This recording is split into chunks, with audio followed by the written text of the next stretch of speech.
Je, unaweza kuacha nchi yako, familia yako na maisha uliozoea ili kufuata mtu unayempenda na Mungu usiyemjua vizuri? Na je, uaminifu unaweza kweli kubadilisha kabisa hatima ya maisha ya mtu? Historia ya leo inamhusu mwanamke mmoja mwenye moyo wa ajabu sana aliyeitwa Ruth. Ni historia ya huzuni, uaminifu, imani na jinsi Mungu anavyoweza kubadilisha maisha ya mtu anayemtegemea. Miaka mingi iliyopita, katika mji wa Bethlehem, kulikuwa na familia iliyokuwa ikiishi kwa amani. Mwanaume wa familia aliitwa Elimeleki na mke wake aliitwa Naomi. Walikuwa na watoto wawili wa kiume, mmoja aliitwa Maloni, mwingine aliitwa Kilioni. Lakini siku moja, njaa kali ilitokea katika mji huo wa Bethlehem. Chakula kilipungua sana na maisha yakawa magumu. Kwa sababu hiyo, familia hii ikaamua kuondoka nchi yao na kwenda kuishi katika nchi ya Moabu ili kutafuta maisha bora. Walipofika katika mji wa Moabu, wana wa Naomi walioa wanawake wa huko. Mmoja wao alimuoa Ruth na mwingine alimuoa Orpa. Lakini baada ya muda mfupi, jambo la huzuni sana lilitokea. Mume wa Naomi, Elimeleki, alifariki. Naomi akabaki mjane. Baada ya miaka kadhaa kupita, wana wa Naomi wawili pia walifariki. Naomi akabaki bila mume na bila watoto, akiwa na wakwe zake wawili tu. Huzuni yake ilikuwa kubwa sana. Baada ya muda, Naomi akasikia kuwa Mungu ameibariki tena mji wa Bethlehem kwa chakula. Akaamua kurudi katika mji wake. Njiani akiwa na wakwe zake wawili, aliwaambia, "Rudini nyumbani kwa familia zenu. Mungu awabariki na awape waume wapya." Mwanzoni wote walilia kwa huzuni. Hatimaye Orfa akaamua kurudi kwa familia yake. Lakini Ruth alifanya uamuzi ambao uliingia katika historia. Ruth akamwambia Naomi, "Usinisihi nikuache, nirudi nisikufuate. Kwa maana uendako nitakwenda, na ukaapo nitakaa. Watu wako watakuwa watu wangu, na Mungu wako atakuwa Mungu wangu."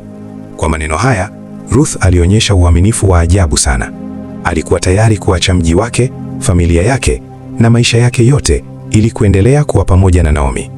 Na hivyo wakaanza safari yao kuelekea Bethlehem. Walipofika Bethlehem, watu walishangaa kumwona Naomi baada ya miaka mingi. Naomi alisema kwa huzuni, "Msiniite Naomi, yani furaha, bali niiteni Mara, yani uchungu, kwa sababu maisha yangu yamejaa huzuni." Katika mji wa Bethlehem, Naomi alikuwa maskini sana. Hawakuwa na chakula wala mali.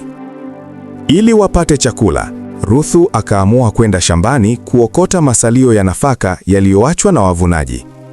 Ilikuwa kazi ngumu sana, lakini Ruth alifanya kwa bidii ili kumsaidia Naomi. Siku moja, Ruthu alienda kufanya kazi katika shamba la mtu aliyeitwa Boaz. Boaz alikuwa mtu tajiri, lakini pia mwenye moyo mwema. Alipomuona Ruth akifanya kazi kwa bidii, aliuliza wafanyakazi wake, "Yule mwanamke ni nani?" Walipomweleza kuwa ni mwanamke aliyekuja na Naomi kutoka Moabu, Boaz alivutiwa sana na tabia yake nzuri. Alimwambia Ruth, "Usiende kufanya kazi shamba lingine, baki hapa. Nitahakikisha unalindwa na unapata chakula." Hivyo Ruth alipata msaada na ulinzi katika shamba la Boaz. Baada ya muda, Naomi alitambua kwamba Boaz alikuwa ndugu wa karibu wa familia yao, ambaye kulingana na desturi za Israeli angeweza kusaidia familia yao. Naomi akamshauri Ruth jinsi ya kuzungumza na Boaz. Ruth akafuata ushauri huo kwa heshima na unyenyekevu. Boaz alipogundua uaminifu na tabia njema ya Ruth, aliamua kumsaidia na kumlinda. Hatimaye, Boaz aliamua kumwoa Ruthu, mwanamke maskini, mgeni kutoka Moabu, akawa mke wa mtu mashuhuri katika Bethlehem. Baada ya muda, wakapata mtoto aliyeitwa Obedi. Mtoto huyu baadaye akawa baba wa Yese, ambaye ndiye baba wa Daudi.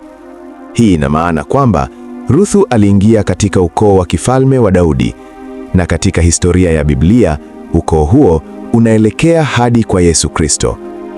Historia ya Ruthu inatufundisha mambo muhimu sana. 1. Uaminifu ni baraka kubwa.